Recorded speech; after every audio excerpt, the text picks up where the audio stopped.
Bonjour à toutes et à tous et bienvenue dans cette nouvelle vidéo de présentation de Cetra. Aujourd'hui, je vais vous décrire l'univers de Cetra. Quel est l'univers de ce jeu? Pour vous le décrire, je vais vous montrer la base du jeu. Alors cette base, bien entendu, vous pouvez la télécharger en souscrivant à mon Patreon. Vous retrouverez la règle de Cetra que voici. Alors ici, je l'ai imprimée en version livret, c'est-à-dire que sur vos imprimantes, vous pouvez imprimer vos PDF en les assemblant de façon comme ça, on appelle ça assembler de façon livret, de façon à pouvoir les agrafer au milieu. Comme ça, cette présentation sera un peu plus facile. Plutôt que de vous montrer un PDF, je vous montre un livret imprimé. C'est plus sympa. Alors, comme vous pouvez le constater, Cetra est illustré par des myriages, des images créées par des intelligences artificielles.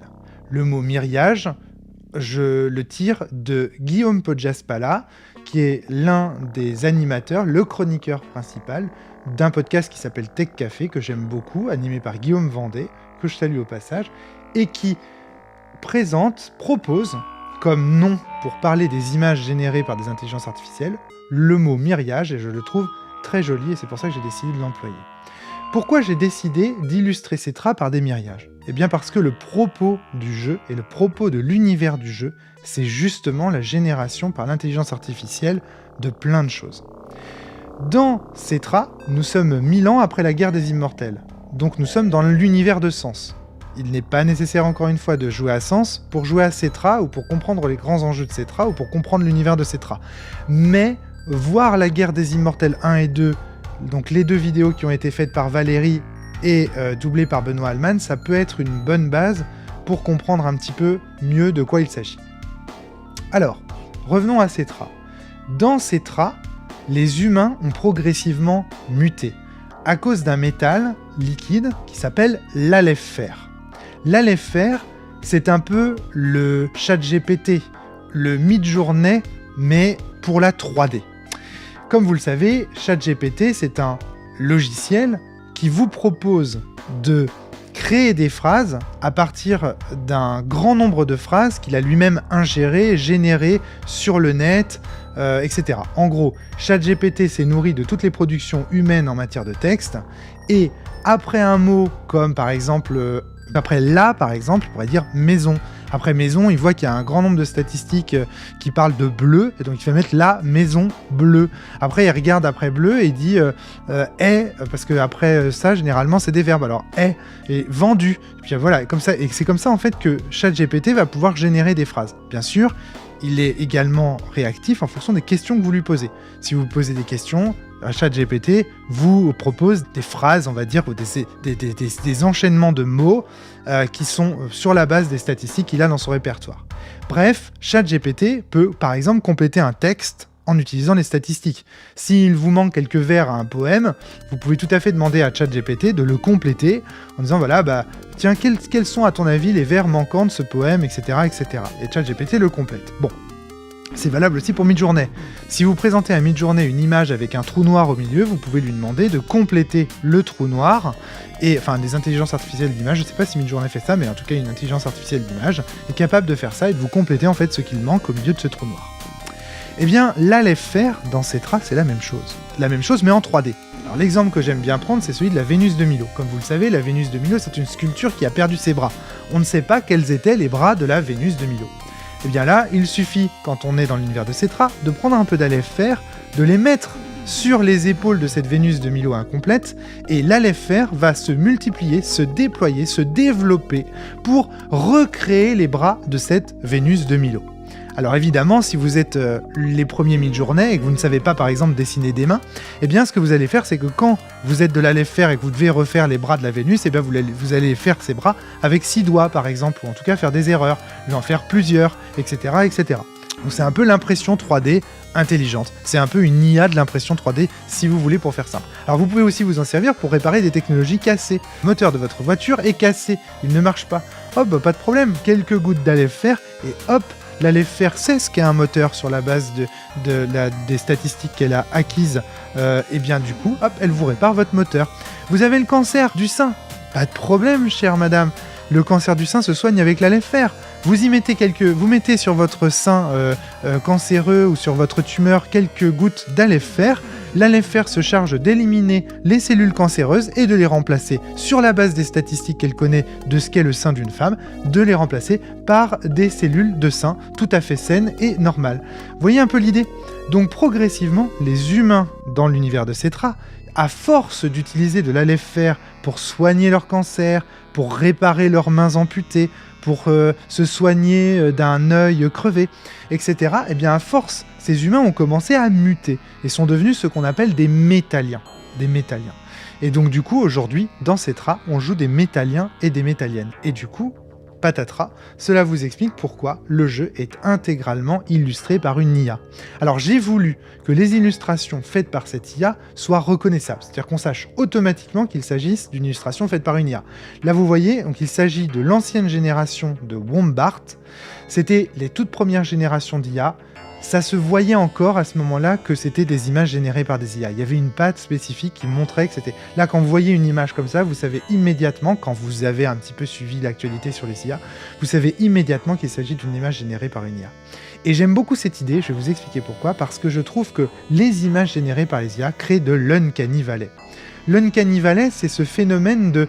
À la fois, on se sent face à une illustration normale, et en même temps, elle a des petits défauts. Vous voyez, comme cette silhouette d'être humain, elle n'est pas tout à fait normale, ses ombres sont démultipliées, cette glace, on dirait de la glace, mais c'est pas tout à fait de la glace, etc. Et ça crée une sensation d'étrangeté, une sensation dérangeante. Par exemple, si on prend ces deux humains qui sont en train de fuir là devant le portail, pareil, ils sont pas tout à fait finis, pas très bien faits, il y en a un qui est à moitié unijambiste, etc., etc. Et tout ça, c'est très intéressant pour l'univers de Cetra, parce que je voulais créer comme ça une ambiance d'étrangeté. Que seraient devenus les humains, que deviendraient les humains si à force d'utiliser les IA, y compris sur eux-mêmes, ils commençaient à perdre leurs connaissances anatomiques et même leurs habitudes anatomiques. C'est-à-dire qu'à force de voir des mutants, entre guillemets, ça devenait normal d'avoir des mutants dans son environnement, ça devenait normal d'utiliser toujours des textes générés par des IA, et des textes générés par des IA qui eux-mêmes auraient été inspirés par des IA, qui avant elles auraient été aussi inspirés par des IA, etc. Que deviendrait un monde qui ne cesserait d'user et d'abuser des IA pour se générer? C'est un petit peu la question que pose l'univers de Cetra. Alors, comme vous l'avez compris à travers cet univers, vous voyez que l'alef fer est un élément essentiel de l'univers de Cetra. L'alef fer est indispensable pour tout. Les métalliens, les métalliennes l'utilisent surtout pour réparer du matériel, pour réparer des technologies humaines dont ils ne maîtrisent plus les savoirs. Par exemple, la centrale nucléaire est cassée, pas de problème, on utilise l'alef fer. L'ordinateur est cassé, pas de problème, on utilise l'alef fer. On utilise l'alef fer sur tout et n'importe quoi. Et donc à force d'utiliser de l'alef fer, ils vont épuiser les réserves d'alef fer qui se trouvaient sur Mars. Et l'impératrice, dont le pouvoir repose en grande partie sur l'usage, l'abusage, je dirais, de l'alef fer, eh bien, perd du pouvoir. Et elle va demander à 4 grandes maisons minières, de franchir un portail intersidéral pour aller à l'exploration d'une nouvelle planète qu'on a découverte récemment qui s'appelle Keplerian. Et sur cette planète de glace, eh bien, d'explorer la planète en vue d'y trouver de l'alef fer.